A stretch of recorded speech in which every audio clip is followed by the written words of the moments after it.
السلام عليكم ورحمة الله. كيفكم أصدقائي؟ شو أخباركم؟ عساكم تضلوا بألف ألف خير يا رب، وأهلا وسهلا فيكم منين ما كنتوا عم تتابعوني. معكم محمد القباني وأنتوا على قناة منوعات. إن شاء الله كل عام وأنتوا بألف خير وعيد مبارك وينعاد عليكم وعلى أهلكم بالصحة والسلامة. اليوم اجيت على بارك سامي عبد الرحمن اللي هو أشهر حديقة بإربيل، أشهر مكان سياحي تقريبا بإربيل. حبيت شارك معكم اللحظات، شارك معكم الأجواء. خلونا نشوف مع بعض. ما شاء الله، يعني عن جد مكان كتير حلو وكبير، مساحته كتير كتير كتير كبيرة. هلا رح ندخل لجوا برجيكم من جوا قديش كبير وقديش فيه يعني أماكن وشجر وخضار، وعن جد مكان كتير حلو كتير، يعني كل شي متوفر جوا. في الواحد هلا لما ندخل لجوا حصور لكم. في الواحد ياخد سيارة يتفتل فيها جوا البارك. موجود أماكن ألعاب يعني للأطفال، وهيك موجود مطاعم، كافيات، كل شي متوفر هون. هلا هي بالعادة بتكون ازدحام كبير، بس أنا جاي الصبح لسه ما لحقوا العالم يجوا. بس بالأماكن بالأيام العادية بيكون يعني الازدحام فيها كبير. يعني كل السياح تقريبا لما يجوا على أربيل لازم يمروا على هاي النقطة. ما شاء الله، يعني أجواء الطبيعة هون كتير كتير كتير حلوة، حلوة كتير، يعني ما شاء الله ما شاء الله.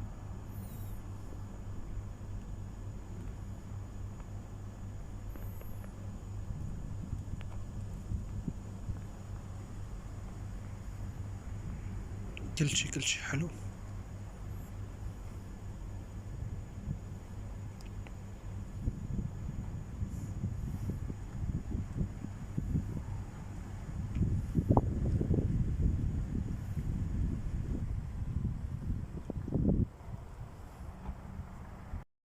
هلا هون هذا المكان للعدائين، يمكن حاطين إشارة الركض وهيك، للعدائين اللي بيلعبوا سباق وتجول وهيك.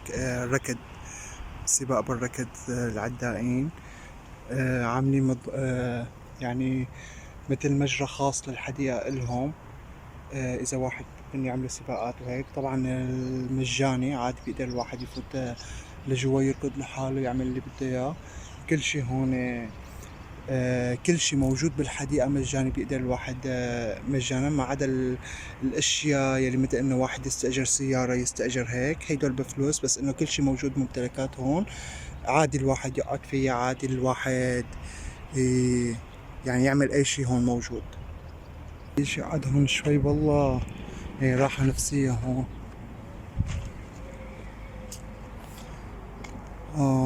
هي حاطين هيدول اللي كنت عم احكي عنهم قبل شوي، انه الواحد عاملين بحيرة الواحد يقعد فيها، حاطين اشارة لقدام. لما اوصل لها اكيد رح صور لكم اياها.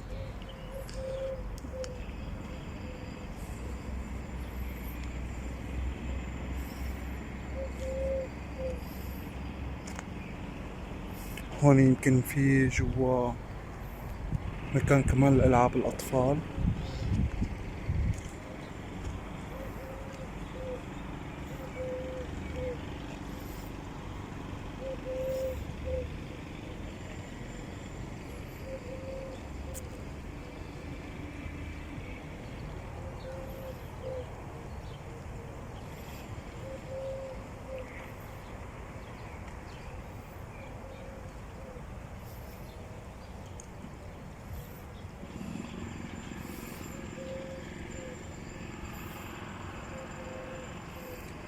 والله مكان منيح، بس اليوم شوب.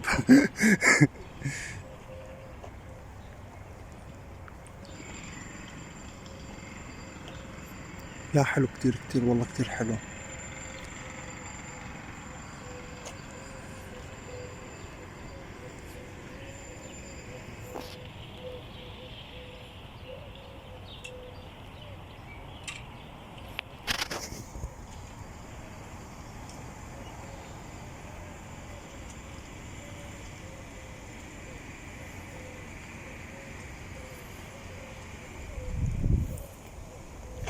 مش عارف انا هدول البيوت عاملينهم ليش مطاعم او مقاصف او I don't know.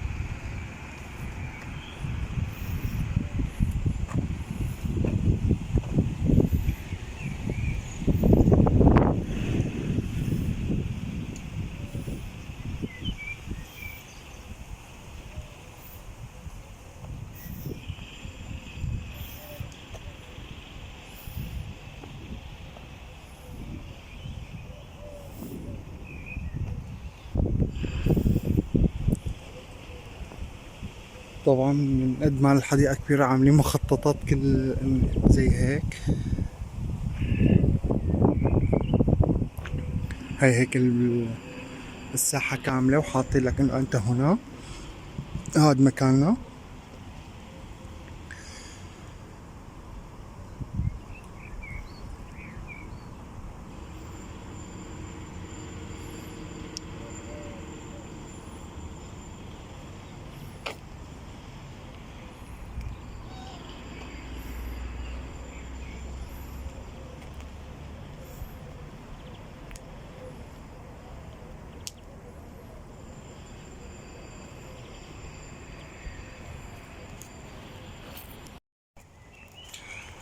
طبعا مثل ما قلت لكم كل شي هون مجاني، الواحد يدخل لجوا، الدخول مجاني، يقعد جوا، القعدة قد ما قضى وقت هون كله، كل شي مجاني. بس الخدمات اللي جوا المدفوعة يلي هي مثل زي هيك حاطين انه هون لقدام شوي بتركب بالقارب وهيك، هاي بفلوس. انه الواحد يستأجر سيارة الكهرباء بفلوس، يستأجر بايسكل، هدول الشغلات بفلوس. انه واحد يدخل لجوا بسيارته خاصة، بسيارة خاصة او شي ممنوع. اذا بيدخل بالبسكليت بايسكل انه عادي ما بيحكوا معه شي.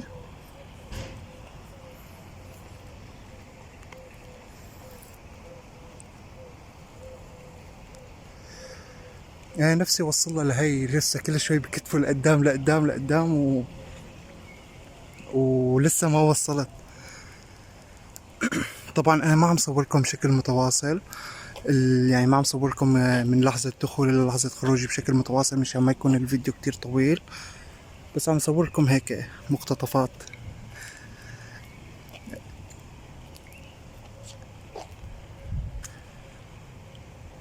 هاي الشبكة تبع الأولاد مشان يتسلقوا وهيك.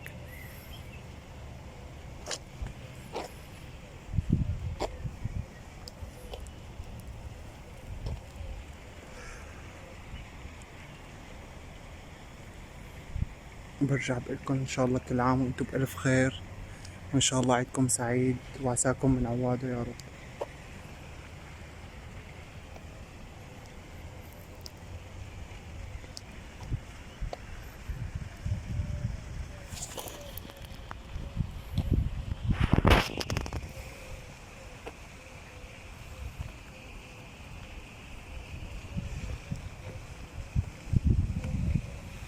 هلا بكل كردستان، بكل الأقليم، مو بس بأبيك، بكل الأقليم يعتبر بارك سامي عبد الرحمن هذا اللي نحن فيه أكبر حديقة موجودة بالأقليم،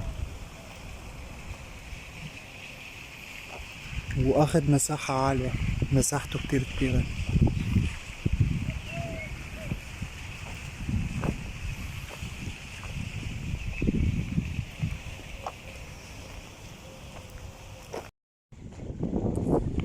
كنا هون حاطين مربط خيل أو شي.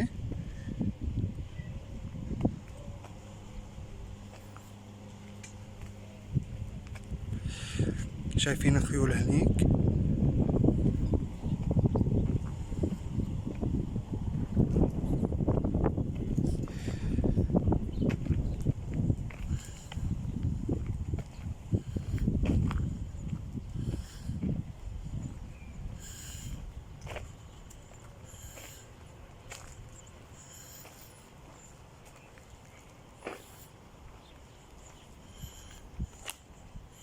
ما شاء الله والله حلوين.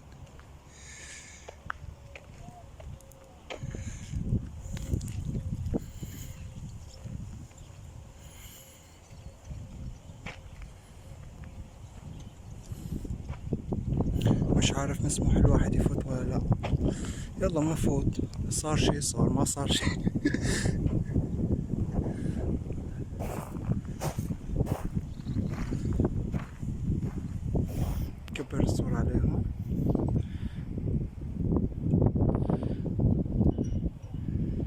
كتير هنيك. شو هداك اللي جوا زي الحمار الوحشي؟ شايفينه؟ ليكو زي الحمار الوحشي.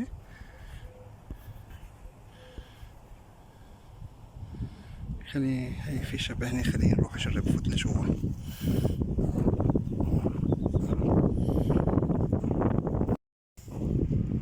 هي وصلنا هون.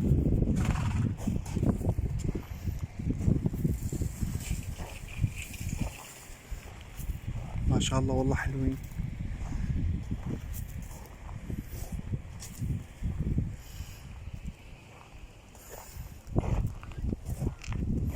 لا حسن عادي، كنت افكره من بعيد حمار وحشي.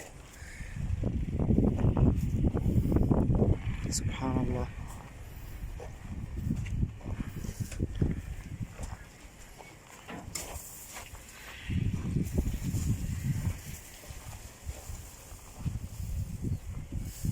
يا قلبي انت ليك شلون خايفة.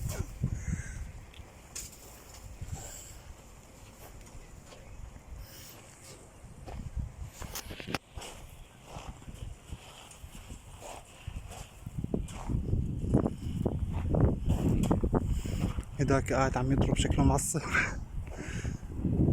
بس حلو هذا الكبير، اكبر واحد فيهم.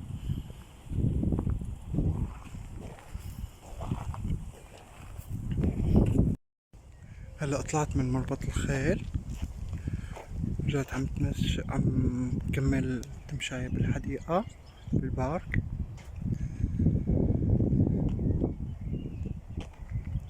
ما شاء الله سبحان الله والله، يعني أماكن والله العظيم تفتح النفس.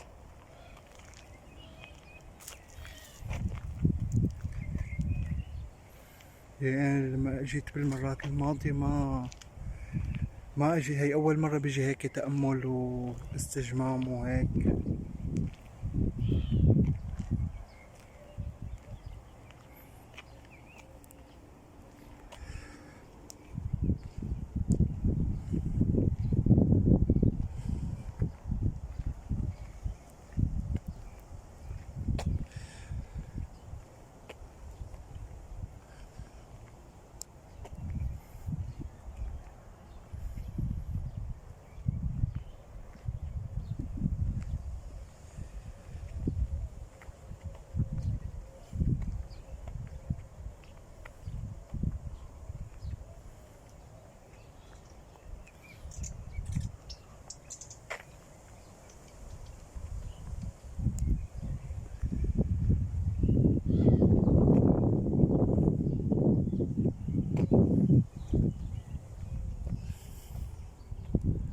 هون زي للرياضة وهيك.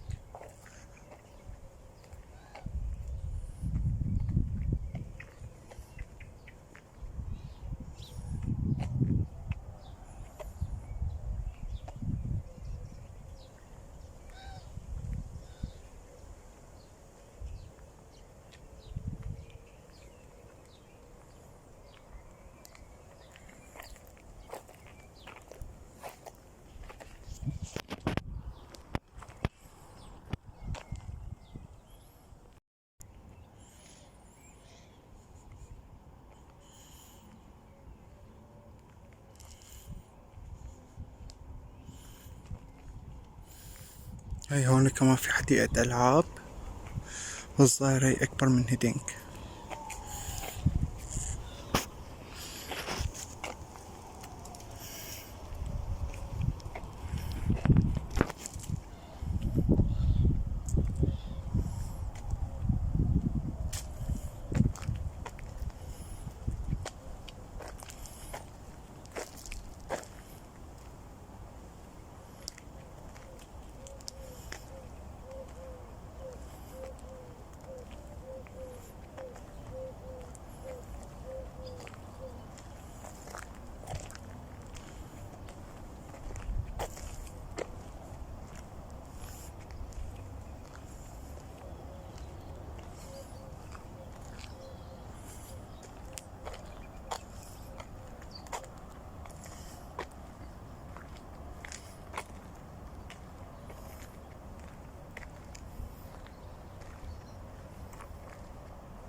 فوت لجوا شوف شو في جوا. شو هذا السياج اللي عاملينه.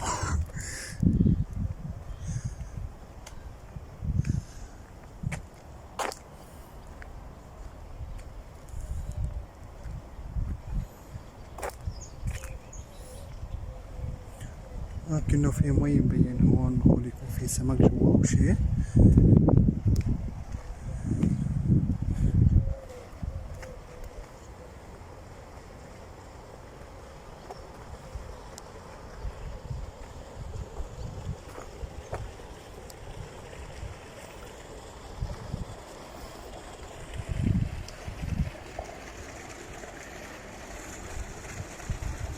والله في سمك طلعوا،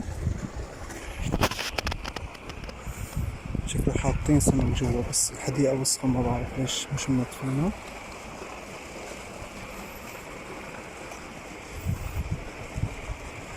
مو جسر، انا كنت افكره اول شي جسر، طلع لا بس الواحد يفوت هيك.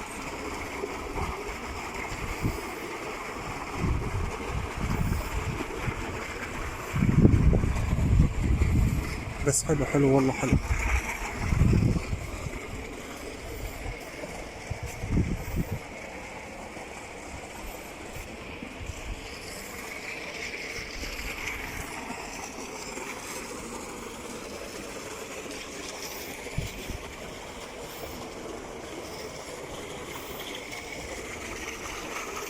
طبعا مثل ما قلت لكم كل شي هون مجاني.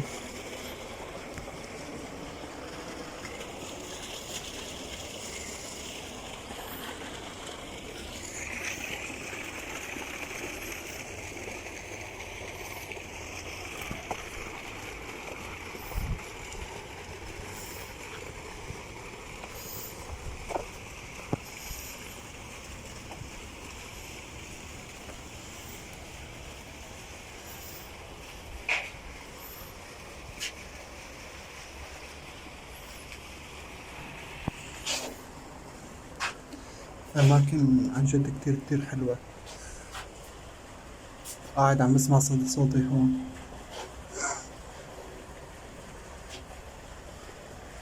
أماكن والله كتير كتير رائعة.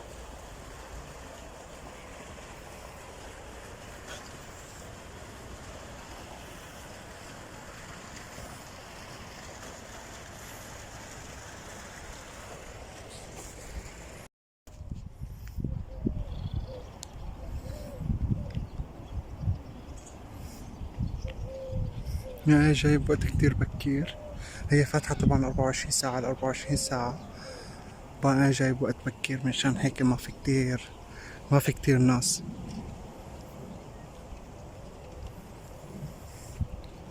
يلا هي ماخد راحتي بالتصوير قد ما فيه، حاسس البارك إلي.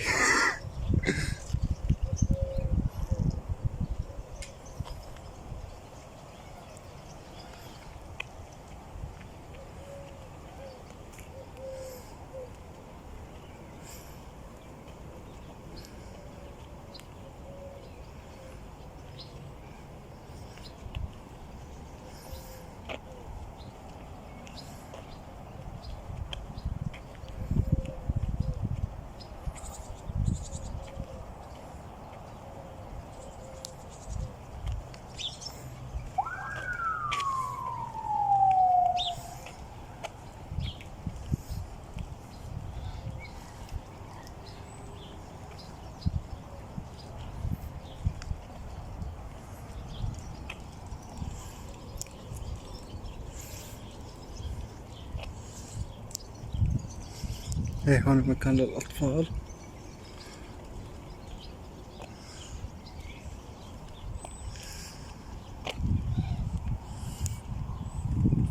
هون كاتبين إنه حجز بطاقة للقطار 750 دينار عراقي، يعني تقريبا 50 سنت.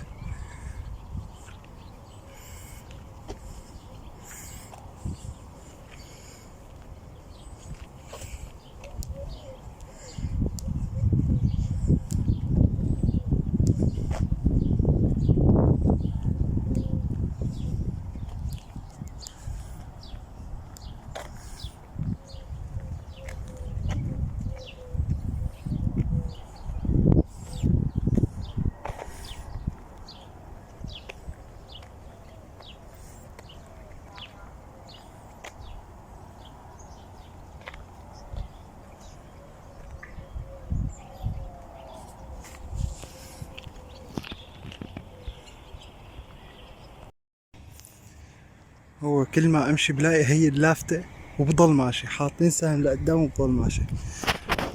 كتير بعيد، كتير طويل البارك، كتير حجمه ومساحته كتير كبيرة.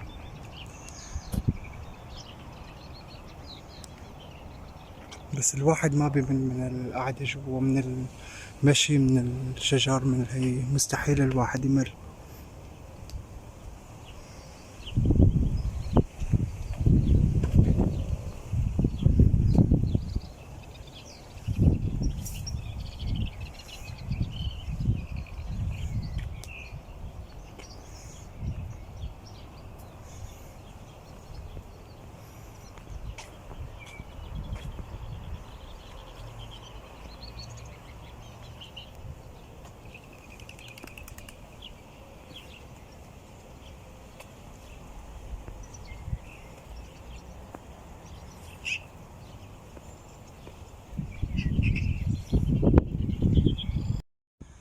طبعا انا هون هي على سياج البارك، هنيك كاتبين معرض اربيل الدولي. هي هون، مش عارف اذا هي المكان هيك تابع للبارك ولا لا، بس ما بتوقع.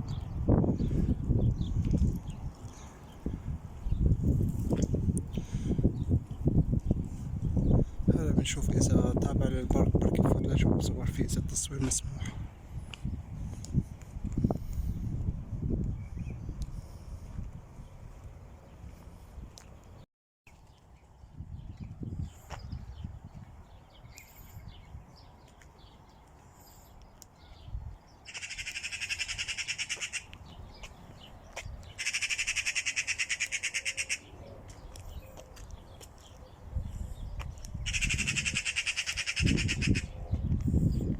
شايفين الهدوء شلون؟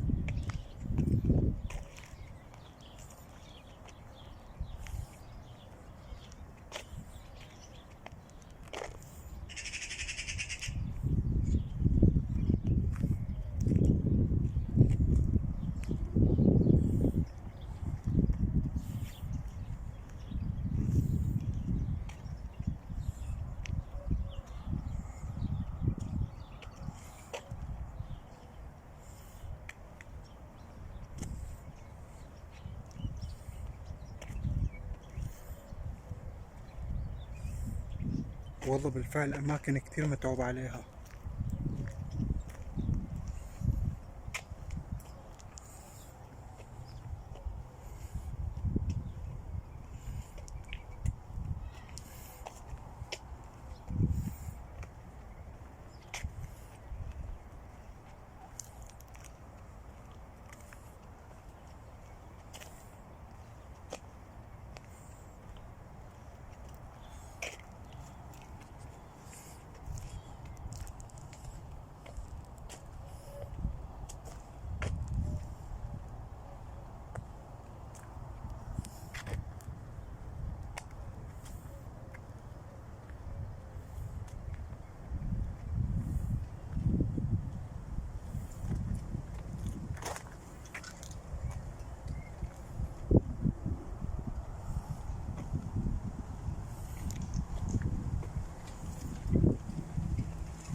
كانوا هنيك عاملين العاب سلة او شي،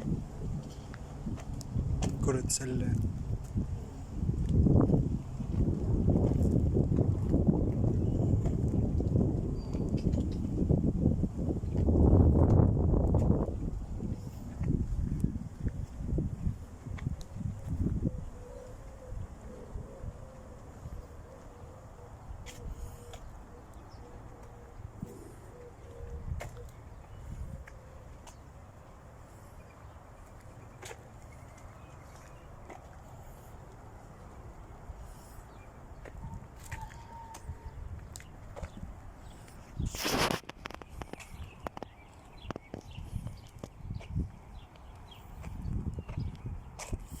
هنيك الطريق لملاعب السلة، اكيد في بعده كمان ملعب قدم.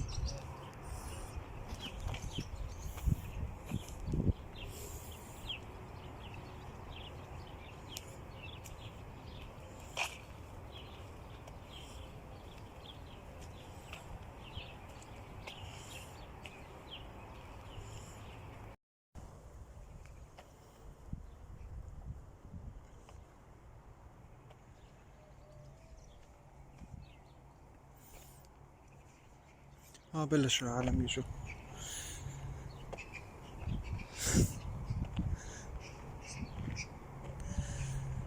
أماكن والله بتفتح النفس، أماكن عن جد بتفتح القلب. هو عارف الكل بيقول لي إنه واحد يجي السياحة لأربيل إنه بغرض السياحة لازم يجي على هذا البارك يعني. عن جد عن جد بدون مبالغة أجمل يعني أجمل مكان سياحي داخل أربيل هو هذا البارك. هاي في أطراف أربيل أماكن حلوة مثل شلالات علي بيك وهدول الأماكن حصوركم إياها إن شاء الله بالفيديوهات الجاية.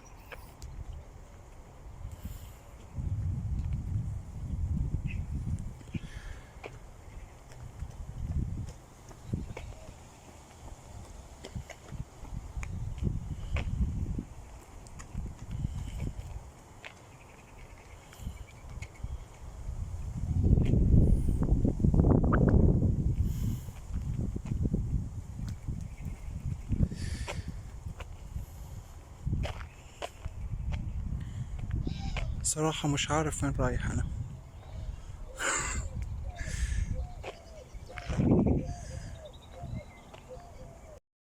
هنيك عاملين ملاعب كرة القدم، وورا هنيك كرة السلة، وقدامه في البولينج.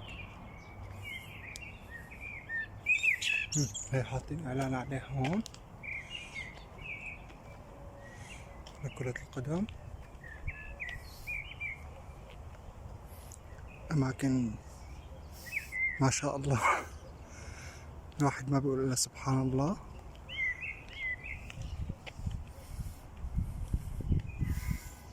بالفيديوهات الجاية إن شاء الله رح صوركم أماكن تانية حلوة كتير.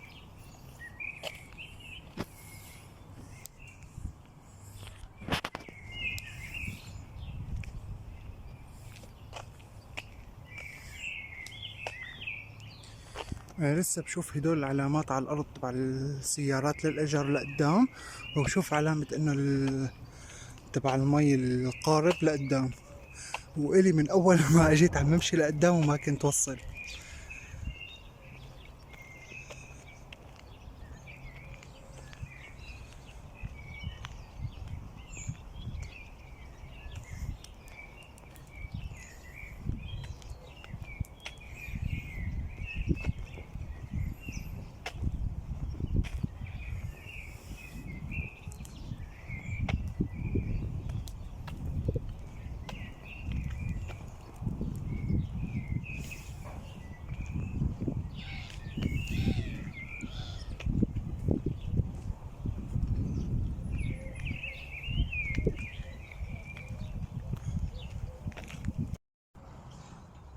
هلا بالاحوال العاديه من هون بيستاجروا السيارات، بس هلا انا مثل ما قلت لكم انه جاي بوقت بكير. يمكن مشان هيك مش فاتحين. هون حاطين تنبيهات للاسواق انه شلون الواحد يسوق الاماكن اللي ما يقرب منه وهيك. مثل ما قلت لكم لانه جاي انا بكير انه شوفوا البارك فاضي تقريبا، ما في اشخاص. فيمكن مشان هيك لسه ما فتحوا اماكن تأجير السيارات. بركي ان شاء الله اذا صح لي اليوم اجي بالليل لهذا المكان، او بالايام الجايه بصوركم شلون بتكون الاجواء بالاوقات العاديه.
صار نفسي اوصلها لهي. بس يلا منيحة يزقطنا اول وحدة وين بأجر السيارات. هلا الا ما نوصلها لهي وين. خلونا نكمل.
هون الطريق لمضمار الركض اللي صورته بأول الفيديو.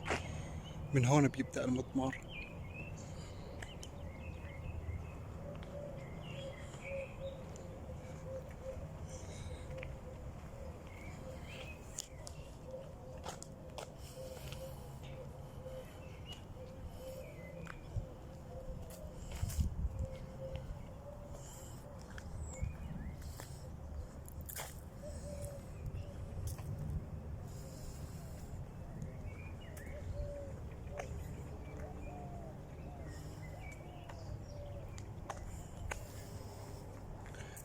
والله الهواء بيشرح الصدر.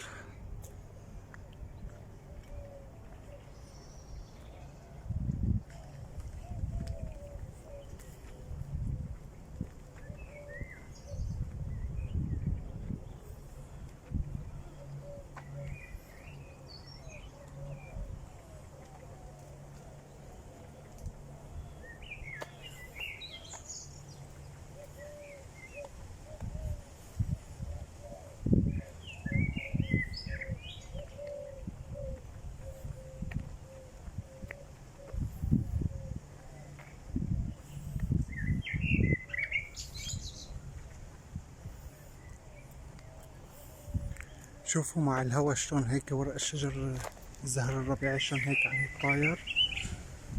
يعني احساس عن جد، احساس ولا اروع.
ما شاء الله تبارك الرحمن.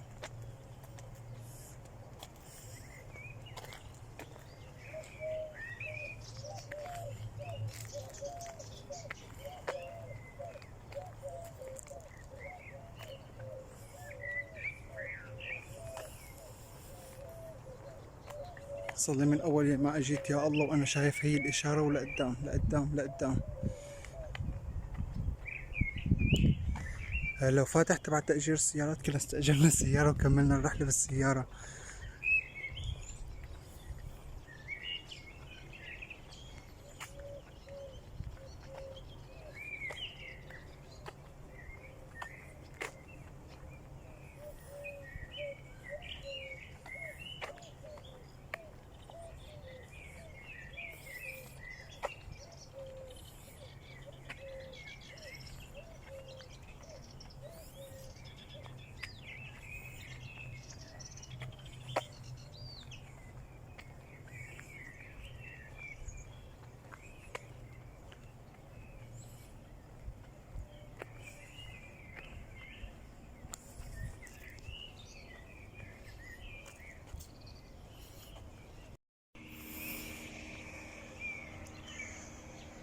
هون السيارات كمان، يعني في الظاهر أكثر من مكان لتأجير السيارات لقدام لورا، حتى على الأرض إنه السيارات صفر لقدام على اليمين، البيض على اليسار، الحمر لقدام، الزرق بهذا الاتجاه.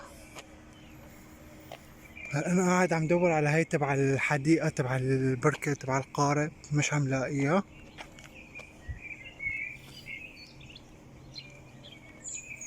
بس الأماكن إجمالا كتير كتير كتير رائعة. هاي شوفوا حاطين إنه نحن هون، وهي البركة يمكن لقدام شوي. يا قديش ماشي أنا.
أصوات العصافير بتاخد العقل.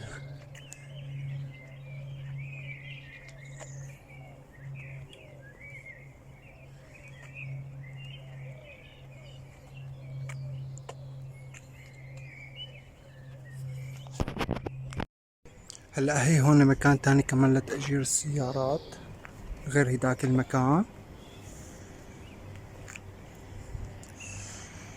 وهي هون يمكن البركة اللي كنت عم احكي لكم عنها. جاي انا وقت كتير مبكر، يعني لهلا لسه الساعة 9:30.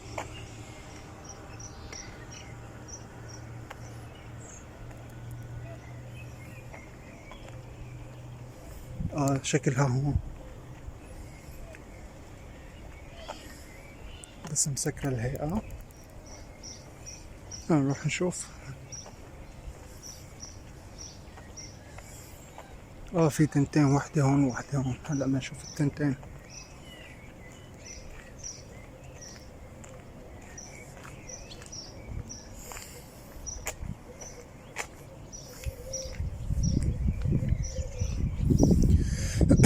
والله يعني فسحة ما بقاش منيحة.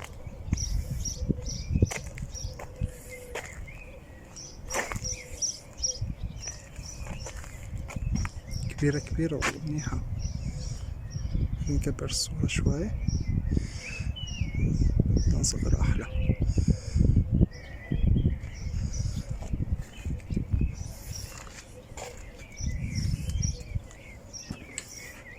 حاطين ستر نجاد. أوصل ليش خايف وقع. لا بس طلعوا. هيك في بطات كمان مبينين.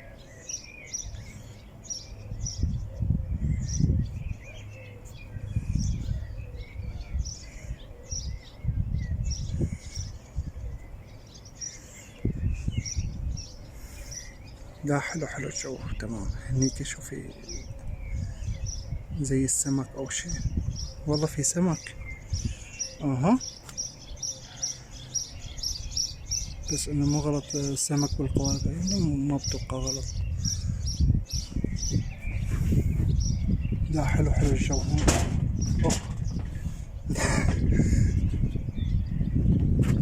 خليني اروح اشوف الثانية.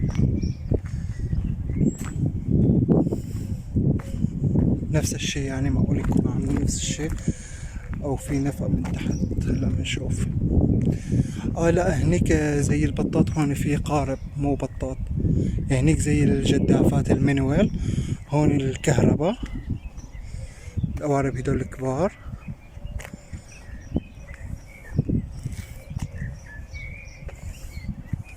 هاي اكبر والله. هديك اطول، هي اعرض.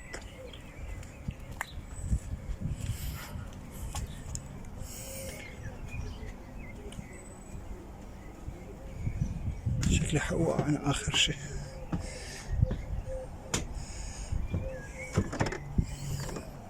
لا حلوة حلوة حلوة. خليني ان شاء الله بركي هيك بالفيديوهات الجاية ان شاء الله بصور لكم هذا المكان، هاي الاماكن كلياتها بالليل باجواء يكون فيها كتير عالم.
المكان عن جد ممتازة. رهيب رهيب اليوم، رهيب.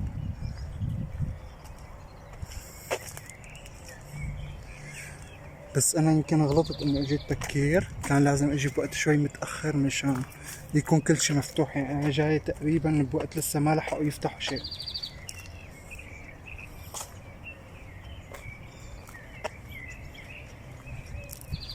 ان شاء الله تنعاد شي مرة رح ارجع صور المكان، بس بوقت يكون شوي ليل، يعني الساعة الظهر او العصر او المسويات، مشان يكون كل شي مفتوح والاجواء تكون احلى من هيك.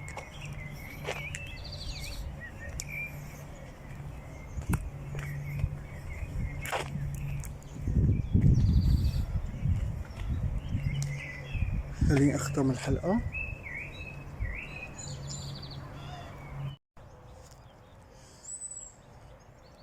وهيك بنكون وصلنا لختام حلقتنا اليوم. بتمنى يكون عجبكم الفيديو وعجبتكم هي الرحلة، وبتمنى منكم تعملونا شوية لايكات، تشتركوا بالقناة، تفعلوا زر الجرس مشان يوصلكم كل جديد. ودمتم بأمان الله حبايبي، ومع السلامة.